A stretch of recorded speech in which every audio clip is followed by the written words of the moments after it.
दहेज में कार न मिलने के कारण पति ने पत्नी को मारपीट कर घर से निकाला। मामला जनपद अयोध्या के मिल्कीपुर थाना इनायगढ़ का है, जहां अब से लगभग 3 वर्ष पूर्व मारिया बानो पुत्री मोहम्मद हलीम की शादी कलीम अख्तर निवासी मिल्कीपुर थाना इनायगढ़ क्षेत्र अंतर्गत हुई थी। पीड़िता की ओर से जो प्रार्थना पत्र पुलिस को सौंपा गया है, उसके अनुसार अपनी हैसियत के मुताबिक मारिया बानो की माता शहनाज और उनके पिता मोहम्मद हलीम ने अपनी बेटी को शादी में वह सब कुछ दिया जो एक बाप अपनी एकलौती बेटी को दे सकता है। बावजूद मारिया बानो के पति कलीम अख्तर, जो पेशे से शिक्षक है और सरकारी स्कूल में पढ़ाता है, उसने कार की मांग की। हालांकि शादी के वक्त ही वह कार की मांग कर रहा था और विदाई नहीं करा रहा था, पर कुछ पैसे देकर समझा बुझाकर लड़की को रुखसत किया गया। लेकिन रस्म के हिसाब से दूसरे दिन मारिया बानो अपने मायके आ गई, लेकिन उसका पति उसको लेने नहीं आया। कई बार फोन करने के बाद मारिया बानो का जेठ नदीम अख्तर विदाई करा कर ले गया। पुलिस को दिए गए प्रार्थना पत्र में पीड़िता मारिया बानो ने आरोप लगाया है कि उसका जेठ नदीम अख्तर उससे गंदी गंदी बात कर अश्लील हरकतें करता है। मारिया बानो विदा होकर ससुराल पहुंची, लेकिन वहां पर उसको शारीरिक और मानसिक प्रताड़ना दी जाती रही। पीड़िता का कहना है कि ससुराल वाले उसको भूखा रखते थे और दहेज के लिए बार बार मायके भेजते थे। पीड़िता मारिया बानो के माता पिता कुछ पैसों का इंतजाम करके वापस ससुराल भेज देते थे। पीड़िता किसी तरह वहां रह रही थी। पीड़िता ने प्रार्थना पत्र में बताया कि 27 सितंबर 2022 को ससुराल में सास ससुर शौहर जेठ व नंद शहनाज उसने दहेज के लिए मारा पीटा और रसोई का गैस सिलेंडर ऑन करके जलाने के लिए कहा। प्रार्थनी जब रसोई के अंदर गई तो गैस की महक आ रही थी। जान का खतरा देखते हुए पीड़िता किसी तरह भागकर अपने मायके आई और पूरी बात अपने मायके वालों को बताया। मायके वालों ने जनपद अयोध्या में क्षेत्राधिकारी से मुलाकात की और अपनी आप बीती बताई। क्षेत्राधिकारी नगर ने कार्यवाही के लिए महिला थाने को निर्देशित किया। महिला थाने की पुलिस ने प्रार्थनी के ससुराल वालों को दोनों पक्षों में लिखित सुलहनामा कराया। पीड़िता के ससुराल वाले पीड़िता को विदा कराने को कहते हुए चले गए और आज तक पीड़िता को विदा कराने के लिए नहीं आई, क्योंकि पीड़िता परीक्षा दे रही है, जिसको लेकर उसका डॉक्यूमेंट्स और कपड़े उसके ससुराल में ही है, जिसको लेने के लिए पीड़िता अपनी मां शहनाज बानो के साथ 13 जनवरी 2023 को लेने गई। पर वहां पीड़िता के ससुराल वालों ने इन दोनों को घर में घुसने नहीं दिया और मां बहन की भद्दी भद्दी गालियां देते हुए जान से मारने की धमकी दिया और पीड़िता उसकी माता को धक्का देकर यह कहते हुए भगा दिया कि अब तुम लोग कानून के माध्यम से सभी कपड़े जेवर व किताबें आदि लेकर दिखना, हमारी पहुंच बहुत है। तुम लोग जिस स्थान पर जाओगे हम लोग पैसों से सब खरीद लेंगे। जब से पीड़िता दर दर भटक रही है। पीड़िता की मां का रो रो कर बुरा हाल है। मामले की गंभीरता को देखते हुए कांग्रेस ने इस पीड़िता की मदद की ओर हाथ बढ़ाया है। कांग्रेस मेयर पद की प्रत्याशी शीतल राजपूत ने और अल्पसंख्यक विभाग के प्रभारी आरिफ आबदी ने पुलिस अधिकारी से मिलकर पीड़िता के मदद की गुहार लगाई है और न्याय न मिलने पर सड़कों पर उतरने की बात कांग्रेस ने कही है। अब देखने वाली बात यह होगी इस मामले को लेकर पुलिस पीड़िता को कैसे और कब न्याय दिला पाती है। क्या है पूरा मामला?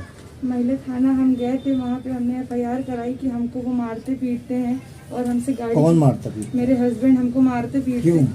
वो कहते हैं गाड़ी का पैसा लेके आओ, गाड़ी की मांग करते हैं। और पहले वो कहते हैं हमें कुछ नहीं चाहिए, लेकिन अब वो गाड़ी की मांग कर रहे हैं। कौन सी गाड़ी? 4 व्हीलर की मांग कर रहे हैं। अच्छा, नाम क्या है आपके हस्बैंड का? कलीम अख्तर नाम है।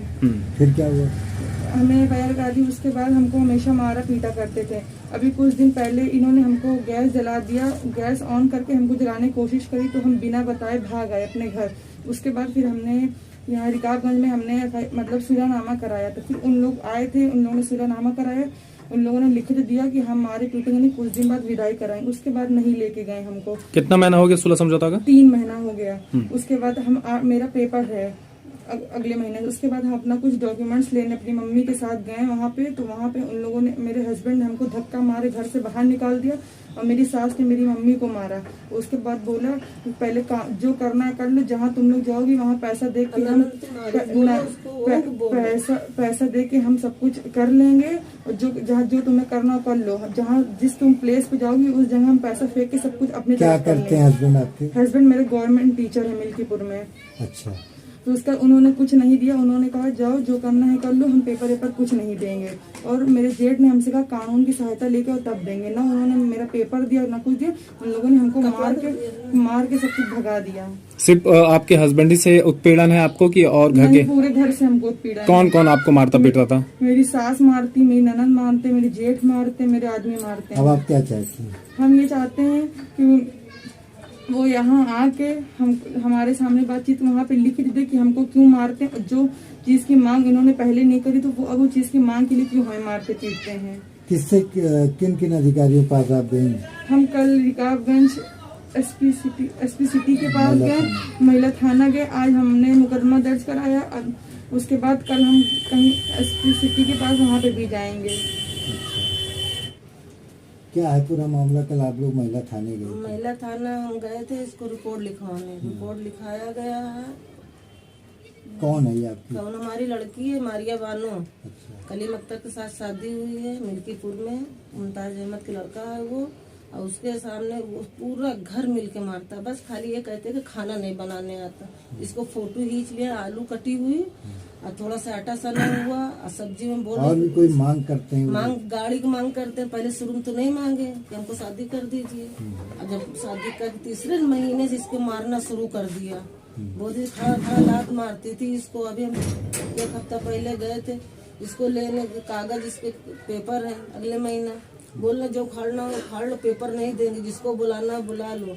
हाँ, बिटिया बोली कि कपड़ा दे दे का दी जोड़ा वहाँ जो पेपर में जो है नकाब उतरवा देते। इसका जेठ बोला कानून के सहारे आओ। इसकी सास हमको थप्पड़ मारी। इसकी ननन जो है झोटा पकड़ के बाहर निकाला इसका आदमी ने। बताइए ये सब कहाँ? आज मेरी लड़की के साथ कर रहे, कल दूसरी लड़की के साथ होगा। क्या करा जाए? गरीब आदमी मन नहीं रहा है। अब आप क्या चाह रही हैं? हम यही चाह रहे कि आगे समझौता करे, आगे जो है हमारी लड़की छोड़ दे, बात खत्म। दुनियादारी से इसे ऐसे घर मिलने से अच्छा लड़की कुंवारी बैठाए रहो। क्या करें आप खुद ही समझो। तो बताइए हम क्या करें? हमारी लड़की 3 महीने 4 महीने समझौता भी हो गया था कि हाँ चलो। हमारी लड़की 2 बार फोन किया तो उसको गाली दे के कहीं फोन रखना, आज के बाद फोन न करना। दूसरे लड़की से बात करता, इसको टाइम रहता। ये इतना बिजी है। मेरा लड़का फोन करता है 2 मिनट के लिए बात कर लो, बात अभी रखो भाई, अब बाद में बात करेंगे। कितनी इसकी बिजी हो गई 2 मिनट। दामाद क्या करता है? ये सरकारी नौकरी करता, अपनी नौकरी बहुत घमंड करता है ये। अच्छा। क्या मांग क्या कर रही हैं आप? मांग ये गाड़ी की करता है। कहाँ हम गरीब आप क्या आदमी? चाहती हैं? क्या बताएं हम क्या चाहते हैं? उसको नहीं मालूम क्या चाहते हैं। लड़की आदमी देता है वहाँ ससुराल में रहने के लिए, मायके में रहने के लिए। शासन प्रशासन से क्या मांग कर रही हैं? शासन प्रशासन से यही मांग रहे हैं भैया, लड़की हर एक लड़की सुरक्षित रहे, कायदे से रहे, जलाई भुंजाई न जाए। उसको मारने के गैस खोल देते हैं, उसको मारने की धमकी देते हैं, जला देंगे, ये करेंगे। इसकी अच्छा, ननन सूबे के मार जो यहाँ के मुख्यमंत्री हैं यूपी के योगी आदित्यनाथ, उनसे क्या फरियाद उनसे करना तो चाहिए? यही दुआ करेंगे कि हमारी लड़की के साथ ये इंसाफ करें। इनके यही दुआ करेंगे। इनके सरकार में ऐसा हो रहा है कि ऐसे हमारी बच्ची के साथ, हमारे बच्ची के साथ इंसाफ मिले। बहुत मारे उसको, जब देखो तब मारते रहते हैं उसको। हमारी बच्ची के हाथ में कहीं मार दे, उसे नाक से, अब जब भागी है तो नाक से खून निकला। 10 बजे रात उसका मेरा दामाद मार रहा था। किस लिए? नानन के लिए कि खाली हमारी बच्ची को क्यों भुट्टा नहीं पूछ के दिया, उसके लिए मार रहे हैं। तो बताइए कौन माँ बर्दाश्त कर पाएगी? अयोध्या के जानकी घाट स्थित श्री जयराम प्रिया कुंज मंदिर में साकेत वासी महंत जयराम प्रिय दास महाराज की पुण्यतिथि मनाई गई। इस पुण्यतिथि के अवसर पर अयोध्या के सभी साधु संत सम्मिलित हुए और जयराम प्रिय दास महाराज की प्रतिमा पर पुष्पांजलि अर्पित कर नमन किया। वहीं जयपुर से आए प्रभु नारायण गोटीवाला ने बताया कि श्री जयराम प्रिय कुंज मंदिर में हमारे गुरु जयराम प्रिय दास महाराज की पुण्यतिथि मनाई जा रही है। इस अवसर पर भंडारे का आयोजन किया गया है और इस कार्यक्रम में अयोध्या के सभी साधु संत सम्मिलित हुए और हमारे गुरु जी की प्रतिमा पर पुष्पांजलि अर्पित कर नमन किया और भंडारे का प्रसाद ग्रहण किया। इस कार्यक्रम में अयोध्या के साधु संत व श्री राम प्रिय मंदिर के महंत राजा रामदास, जयपुर से आए श्रद्धालु प्रभु नारायण गोटीवाला, गीतेश गोटीवाला आदि सम्मानित लोग इस कार्यक्रम में सम्मिलित हुए। है हमारे गुरु जी का पुण्यतिथि है। उस पुण्यतिथि के ऊपर संतों का भंडारा है, मंतों का भंडारा है, प्रसादी का आयोजन है। कौन महंत की जो है? जय राम प्रियदास जी महाराज हमारे गुरु महाराज थे, उनका पुण्यतिथि है। कौन सी पुण्यतिथि आप लोग मना? ये ध्यान नहीं याद। सबका भला हो, सबका भगवान हमारे गुरु महाराज सबका भला किया। उन्होंने सबको प्रसाद खिलाया है, सब कुछ खुश किया। क्या नाम आपका? मेरा नाम प्रभु नारायण गोटेवाला, जयपुर निवासी। अयोध्या के परिक्रमा मार्ग स्थित चक्रतीर्थ पर चौड़ीकरण मामले को लेकर तीर्थ पुरोहित समाज के महामंत्री राजेश पांडे के नेतृत्व चक्रतीर्थ के मोहल्ले वासियों ने डीएम नीतीश कुमार को ज्ञापन दिया। ज्ञापन में सभी मोहल्ले वासियों ने परिक्रमा मार्ग चौड़ीकरण मामले को लेकर मांग किया है कि चक्रतीर्थ मोहल्ले से सड़क चौड़ीकरण न करे, बल्कि चक्रतीर्थ मोहल्ले के पीछे खाली पड़ी नजूल की जमीन से रास्ता निकाला जाए, ताकि हम गरीब लोगों का आवास न टूटे। क्योंकि हम बहुत गरीब लोग हैं और हमारे पास घर के अलावा कुछ नहीं, इसलिए सरकार से मांग किया है कि हमारे घरों को नापाई न किया जाए। परिक्रमा मार्ग का चौड़ीकरण चक्रतीर्थ मोहल्ले के पीछे खाली पड़ी नजूल की जमीन से परिक्रमा मार्ग निकाला जाए, जिससे हम गरीबों का मकान और आवास उजड़ने से बच सके। वही तीरथ पुरोहित समाज के महामंत्री राजेश पांडे ने बताया कि परिक्रमा मार्ग चौड़ीकरण का मामला है। चक्रतीर्थ मोहल्ला में सैकड़ों हजारों की संख्या में लोग बसे हुए।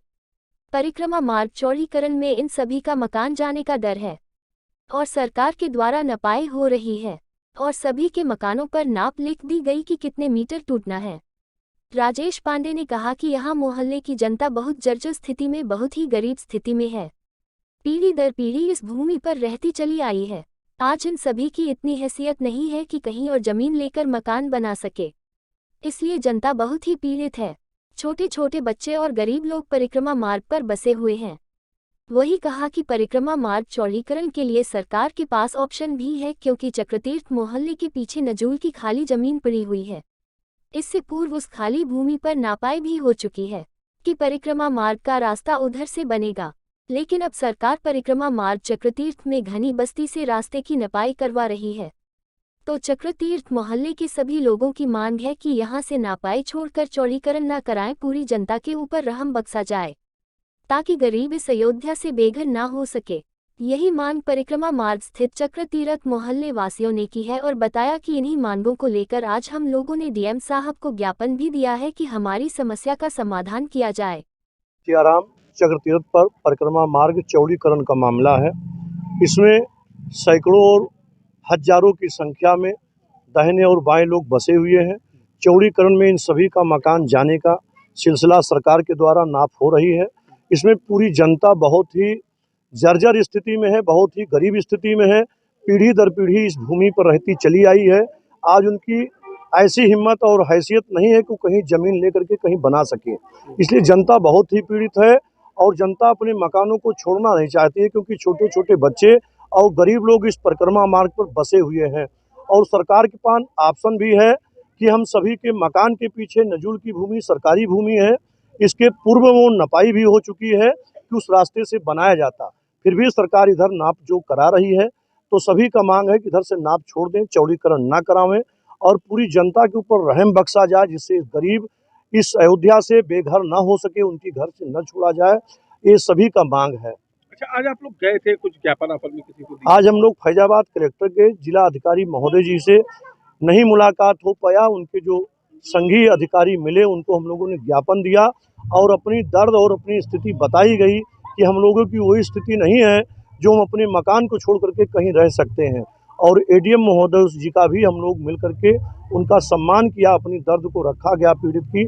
आज ये जनता बहुत ही पीड़ित है और इस पीड़ा में जो भी सहयोग हमारा, चाहे शासन प्रशासन चाहे मीडिया के माध्यम से हमारा होगा, मैं उनका जीवन भर आभारी रहूँगा कि हम सभी क्षेत्रवासियों का मकान न जाए।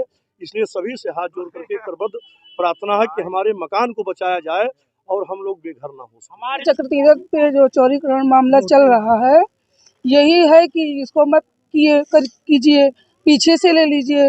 यहाँ गरीब लोग रहते हैं, तब कहाँ जाएंगे? कोई मतलब सरकारी नौकरी तो है नहीं कि मतलब कहीं और जमीन लेके बनवा लेंगे। यही है, सब पूजा पाठ वाला काम है।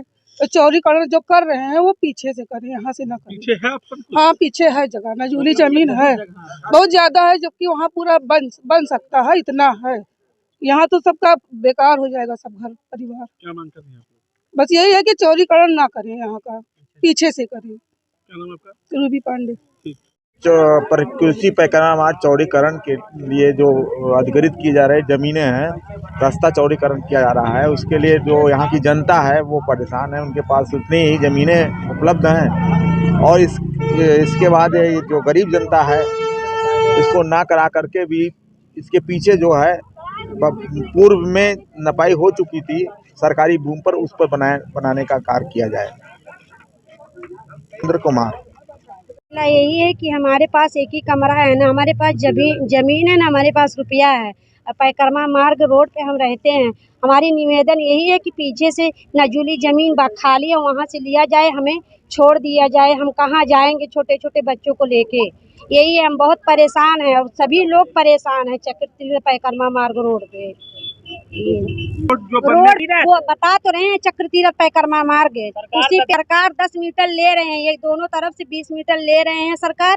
हमारी निवेदन है सरकार से यही कि यहाँ से पीछे से ले पर आगे छोड़ दिया जाए। हम गरीबों लोग कहाँ जाएंगे छोटे छोटे बच्चों को लेके, हमारे पास कुछ है नहीं। अंतिमा पांडे रहती हूँ, पूरा पुश्तैनी यही बीत गया, बाप दादा के सबके। अब हमारे सबके छोटे छोटे बच्चे, कहीं जगह जमीन भी नहीं है, चला जाएगा। पीछे जमीन बड़ा है, नजूली है, उसको सरकार ले ली जाए। इधर छोटे छोटे बच्चों को सबको बख्श दिया जाए। हाथ जोड़ के निवेदन है कि इधर से कोई का न जाए। बहुत गरीब दुखिया इधर है, रोज कमाते हैं रोज खाते हैं। अगर ना है कि इतना धन दौलत है कि कहीं जमीन लेके हम लोग बनवा लेंगे। सरकार से हाथ जोड़ के निवेदन है, इधर की छोड़ दिया जाए, पीछे से ले लिया जाए। मिथिलेश पांडे बड़े हैं, बताओ 20-15 परिवार है, कहाँ जाए सबका लेके। हम तो रोड पर सोचे मगर बिटियन पर तो होगा कहाँ रोड पर सोआए दी। पीछे मार्ग से गवाह है, पीछे से ले जाए। विनती है आप सबसे कि हमारे सब लोग के नाती पोतक बाहर न निकाले, ना छोटे छोटे बच्चे लेके हम कहाँ जाए। बस यही विनती है सरकार से, हाथ जोड़ के निवेदन बा कि पीछे रास्ता से लेके जाए, यहाँ से न ले जाए सर। हमारा उषा देवी नाम है। लोग पीछे रहा कि ये परिक्रमा मार्ग जो जा रहा है, इसके दोनों तरफ 10-10 मीटर ले रहे हैं, जबकि किसी का मकान 25 मीटर है लंबा और किसी का 30 मीटर है, और किसी के पास 4 कमरे हैं, लेकिन उनका परिवार 14 आदमी है। वो किस प्रकार 4 कमरे में 14 आदमी का जीवन यापन कर रहे हैं, ये वही जानते हैं। और इन लोगों का तीर्थ पुरोहित का काम है, डेली गड्ढा खोदना, डेली पानी पीना। और पीछे के साइड में आज के पहले ही एक बार नाप जोख हुई थी, तो ये हुआ कि परिक्रमा मार्ग इधर खेत की तरफ से होते हुए राजघाट पर जाकर के मिलाया जाएगा। अब इस साइड उसको छोड़ करके इस साइड में नाप हो रहा है, तो जब जिसका 30 फुट है और 10 मीटर लिया जा रहा है, तो उसका तो सब चला गया। और किसी भी यहाँ के नागरिक या मोहल्ले वाले रहने वालों के ये क्षमता नहीं है कि हम अन्यंत्र कहीं जाकर के ज़मीन खरीद लें। और ना तो हम लोगों के पास अन्यंत्र कहीं ज़मीन है, और ना कोई दुकान है, और ना कोई मकान है। इसका चाहे शासन प्रशासन पता लगा सकता है कि क्या इनके लोगों के पास कहीं अन्यंत्र रहने की व्यवस्था है। और हम यही शासन प्रशासन से मांग करते हैं कि शासन प्रशासन पीछे की साइड से परिक्रमा मार्ग निकाल ले। हम गरीब लोगों का रैन बसेरा, हमारे बच्चों का बचा रहे, यही हमारी शासन प्रशासन से हाथ जोड़ करके करबद्ध प्रार्थना है। आज आप लोग ज्ञापन देने गए थे? जी, ज्ञापन देने गए थे। हम पूरे मोहल्ला वासी लोग वहाँ एडीएम साहब को, उन्होंने ये आश्वासन दिया है कि हम आएंगे और निरीक्षण भी करेंगे। हमारे छोटे छोटे यही बाल बच्चे श्री मांगूलाल पांडे, चक्र तीर्थ परिक्रमा मार्ग। और यहीं से अगर हमारा नाता टूट गया तो कहाँ जाए, किस दुनिया में चले जाएंगे? बच्चे हमारे बर्बाद हो जाएंगे, छोटे छोटे बच्चे, हम कहाँ रहेंगे बताइए आप।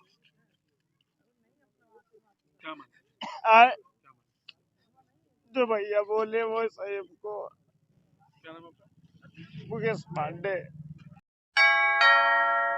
भारतीय किसान यूनियन राजनीतिक के पदाधिकारी और कार्यकर्ताओं ने जिला अध्यक्ष अरविंद यादव के नेतृत्व में अपनी कई मांगों को लेकर तहसील के तिकोनिया पार्क में मासिक पंचायत और धरना प्रदर्शन किया।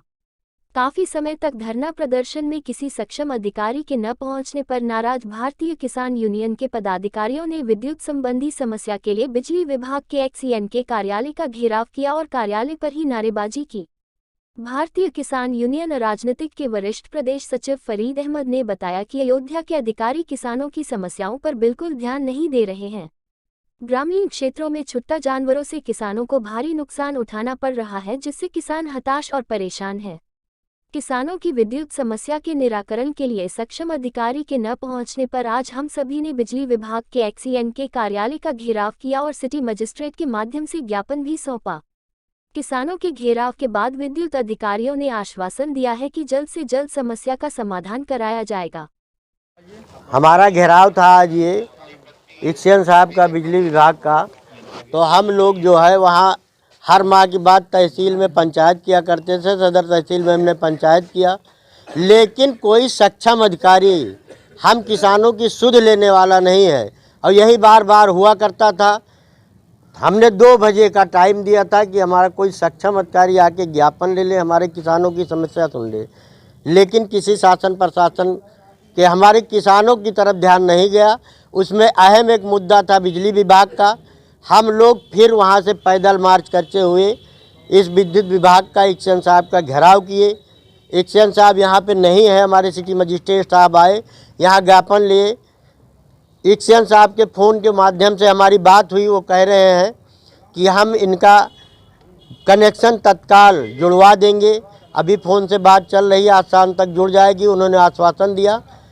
तो अगर ये लोग इसी तरह पहले से ही हमारी लोगों की सुन ले तो हम लोगों के यहाँ धरना आंदोलन देने की क्या ज़रूरत है।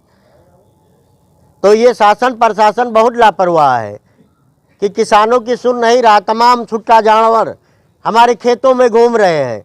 सरकार घोषणा कर रही है कि हम सारे गौशाले में पैक करवा रहे हैं, कहीं भी जाके देख लीजिए। आज वो हमारे किसान के खेतों में, हमारे खेतों में खुलेआम घूम रहे हैं, चर रहे हैं। हमारा किसान, हमारे बूढ़ बुजुर्ग माँ बाप हमारे खेतों की रखवाली कर रहे हैं इस ठंडी में। बताइए, ये हाल है शासन प्रशासन का। अयोध्या के राजकरण वैदिक पाठशाला इंटर कॉलेज में क्योकुशिन कराटे में बच्चों को सेल्फ डिफेंस की पाठशाला दी जा रही है, जिसमें जापान से ब्लैक बेल्ट प्राप्त प्रशिक्षक दिलदार सिंह बच्चों को ट्रेनिंग दे रहे हैं। दिलदार सिंह ने बताया कि यहाँ बच्चों को आत्मरक्षा के लिए कराटे के नए पैतरे सिखाए जा रहे हैं, जिसमें यदि कोई उनको पीछे से पकड़ता या छूता है तो कैसे उससे अपनी स्वयं की रक्षा करनी है, उसके लिए नई नई टेक्निक की जानकारी दी जा रही है। उन्होंने कहा कि कराटे के लिए सर्दियों का मौसम सबसे अच्छा होता है, क्योंकि सर्दियों में जल्दी पसीना नहीं आता है और ट्रेनिंग भी ज़्यादा देर तक की जा सकती है। उन्होंने कहा कि हमारे यहाँ ब्लैक बेल्ट, ब्राउन बेल्ट के बहुत सारे बच्चे कराटे सीखते हैं और आगे चलकर राष्ट्रीय प्रतियोगिताओं में प्रतिभाग करते हैं। आज मैंने इनको सेल्फ डिफेंस सिखाया है। जैसे किसी ने आपके कंधे में हाथ रखा या कलर को पकड़ा तो किस तरह छुटाया जाता है, तो वो बच्चों को मैंने यही चीज़ आज सिखाया है कि आपका अगर कोई कलर पकड़ ले और कंधे में हाथ रख दे या पीछे से हाथ उठा ले पकड़ ले तो उसको कैसे छुड़ाएंगे, किस तरह करेंगे, ये सेल्फ डिफेंस है। ये चीज़ आज मैंने जो है बच्चों को बताया। इस समय थोड़ा ठंडी का मौसम में बच्चे कम आ रहे हैं, लेकिन आज थोड़ा बहुत बच्चे आए तो उनको मैंने ये ट्रेनिंग कराई है। ये ठंडक, ये चीज़ जो ठंडक की यही है, क्योंकि गर्मियों में लोग 2-4 5 2,000 किक मारते हैं तो पसीना पसीना हो जाते हैं। ठंडक में क्या होता है, जल्दी पसीना आता नहीं है, ठंडक लगती है। जब इसको खूब जम के खूब 5 किक करते हैं और एक्सरसाइजें खूब करते हैं तो उसमें इनके अंदर थोड़ा शक्ति आती है, ताकत है, जो करने की इच्छा और प्रबल होती है। ये राजकरण इंटर कॉलेज चौक में है, ये घंटा घर के पास राजकरण इंटर कॉलेज चौक में शाम को 4:30 से लेके 5:30 बजे तक की क्लास चलती है ठंडक में। फिर ठंडक के बाद में ये 6 बजे तक हो जाएगी क्लास, 4 से 6 हो जाएगी। क्योकुशिन कराटे है जो राजकरण इंटर कॉलेज में चलती है, और इसमें हमारे यहाँ ब्लैक बेल्ट भी काफ़ी बच्चे हैं और वाइट बेल्ट, ब्राउन बेल्ट और green belt, red belt, blue belt, ये सारे बच्चे हमारे यहाँ हैं। ठंडक के कारण थोड़ा सा बच्चों अभी कम आ रहे हैं, लेकिन अब इस समय अब मौसम खुल गया है, अच्छा हो गया है, तो बच्चे अब आना शुरू करेंगे। मेरा नाम दिलदार सिंह है, यूपी ब्रांच चीफ हूँ मैं, ब्लैक बेल्ट जापान से प्राप्त किया हूँ। अयोध्या पुलिस ने नशे के कारोबारियों पर बड़ी कार्रवाई करते हुए 2 कुंतल से अधिक गांजा बरामद करते हुए अभियुक्तों को गिरफ्तार किया है। स्वाट टीम व गोसाईगंज थाना की पुलिस ने संयुक्त रूप से कार्यवाही करते हुए 298 किलो अवैध गांजा के साथ पिता पुत्र समेत 3 तस्करों को गिरफ्तार किया है। तीनों तस्कर जनपद के थाना कैंट व गोसाईगंज क्षेत्र के रहने वाले हैं और तस्करों पर अयोध्या व अम्बेडकर नगर में कई आपराधिक मुकदमे दर्ज हैं, जिसकी जानकारी देते हुए एसपी ग्रामीण अतुल सोनकर ने बताया कि मुखबिर खास की सूचना पर स्वाट टीम और गोसाईगंज पुलिस ने ये कार्यवाही की है। उन्होंने बताया कि गिरफ्तार हुए अभियुक्तों में राजेश कुमार गुप्ता उर्फ खन्ना पुत्र रघुवर दयाल निवासी भीटी रोड कस्बा थाना गोसाईगंज, अंशु गुप्ता पुत्र राजेश कुमार निवासी उपरोक्त तथा श्यामलाल पुत्र जग्गू कोरी निवासी लाला का पुरवा गद्दोपुर थाना कैंट को गिरफ्तार किया है, जिनकी निशानदेही पर 2 कुंतल 98 किलोग्राम की गांजा बरामद किया गया है। पत्रकार वार्ता के दौरान सीओ सदर डॉक्टर राजेश तिवारी भी मौजूद रहे। कल दिनांक 16 जनवरी 2023 को सीओ सदर के नेतृत्व में थाना गोसाईगंज और एसओजी जनपद के एसओजी पुलिस के द्वारा एक बहुत ही अच्छी कार्रवाई की गई है अवैध मादक पदार्थों के विरुद्ध। हमारा अवैध गांजे का 298 किलो अवैध गांजे का सीजर किया गया है। पुलिस को सूचना प्राप्त हुई थी राजेश कुमार उर्फ खन्ना नाम के व्यक्ति द्वारा काफ़ी समय से ये कारोबार किया जा रहा है। कल पुलिस को एक मुखबिर द्वारा सूचना मिली, एक स्पेसिफिक इनपुट मिला, पुलिस ने उस पर काम किया। इसको राजेश कुमार उर्फ खन्ना को पकड़ा तो उसके पास से कुछ मादक पदार्थ मिला, तो फिर पूछने पे इसने बताया कि बाकी मैंने घर पे रखा है, मैं बरामद करा दूंगा। पुलिस इनके साथ में गई और घर में बेसमेंट के नीचे इन्होंने अपना रखा हुआ था स्टोर करके, तो वहाँ से पुलिस से लगभग 298 किलो गांजा बरामद किया है। इनसे कड़ाई से पूछताछ की गई तो बताया कि इनके साथ 2 इनके बेटे हैं, वो भी इस कारोबार में काफ़ी समय से लगे हुए हैं। इसके अलावा ये जहाँ से गांजा लाए थे, जहाँ से सोर्स किया था और जिनको ये आगे बेच रहे थे, हमने पूरी सप्लाई चेन स्टडी की है। और एक बेटा इनका मौके से इनके साथ गिरफ्तार हो गया, एक बेटा भागने में सफल रहा था। इसके अलावा जहाँ से गांजा जिनसे इन्होंने प्राप्त किया था उसको भी हमने नामजद किया है मुकदमे में। जिनको इन्होंने बेचा है उनमें से भी एक व्यक्ति को कल ही हमने गिरफ्तार कर लिया था, उसके पास से भी 2 किलो गांजा हमें मिला है जो इन्होंने कल बेचा था, इसने खरीदा था। प्रकरण में अभियोग पंजीकृत किया गया है, आगे कार्रवाई सुनिश्चित की जा रही है। कितने लोग गिरफ्तार हुए? कुल 3 लोग गिरफ्तार हुए हैं, उनको जेल भेजा जा रहा है। इससे पहले उनके ऊपर कोई आपराधिक मामले दर्ज हैं? राजेश कुमार खन्ना जो ये काम कर रहे थे, इनके विरुद्ध पहले से ही 8 मुकदमे लिखे हुए हैं। इसके अलावा जिनको इन्होंने कल बेचा था उनका नाम है श्यामलाल पुत्र जग्गू कोरी, इसके विरुद्ध भी 9 मुकदमे पहले से ही लिखे हुए हैं। दोनों का आपराधिक इतिहास है लंबा, इनके विरुद्ध कड़ी कार्रवाई सुनिश्चित की जाएगी।